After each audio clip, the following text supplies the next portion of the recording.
Hello வணக்கம் and welcome to Divya's Nalabagam. இன்னைக்கு ரொம்பவே delicious and traditional Tamil Nadu style தக்காளி குருமா. இதை வெள்ளை குருமானும் சொல்லுவாங்க. எப்படி செய்யறதுன்னு பார்க்கலாம் வாங்க. முதல்ல இதுக்கு தேவையான இன்கிரீடியன்ஸ் லிஸ்ட் பார்த்துட்டு வந்துருங்க.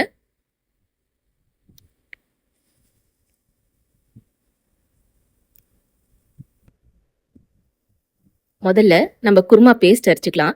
அதுக்கு ஒரு அரை கப் துருவன தேங்காய், ஒரு துண்டு இஞ்சி, ஒரு 4-6 பூண்டு, ஒரு 4-6 பச்சை மிளகாய், ஒரு அரை டீஸ்பூன் மிளகு, ஒரு டீஸ்பூன் சோம்பு, ஒரு 10 முந்திரி பருப்பு, ஒரு அரை டீஸ்பூன் கசகசா. இது கூட கொஞ்சமாக தண்ணி சேர்த்து நல்லா விழுதா மைய அரைச்சி எடுத்து வச்சுக்கோங்க. நமக்கு மசாலா ரெடி.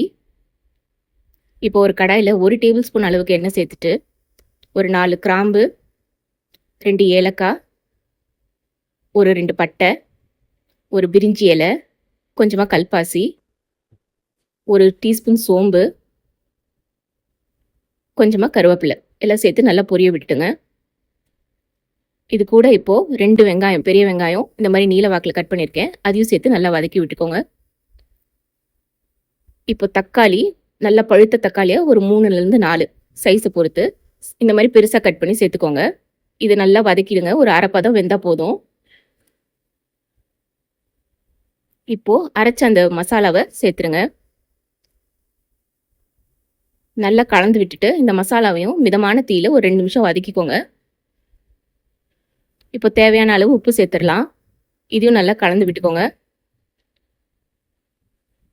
குருமாக்கு தேவையான அளவு தண்ணி சேர்த்துக்கலாம். ஒரு 2 கப் அளவுக்கு நான் சேர்க்குறேன்.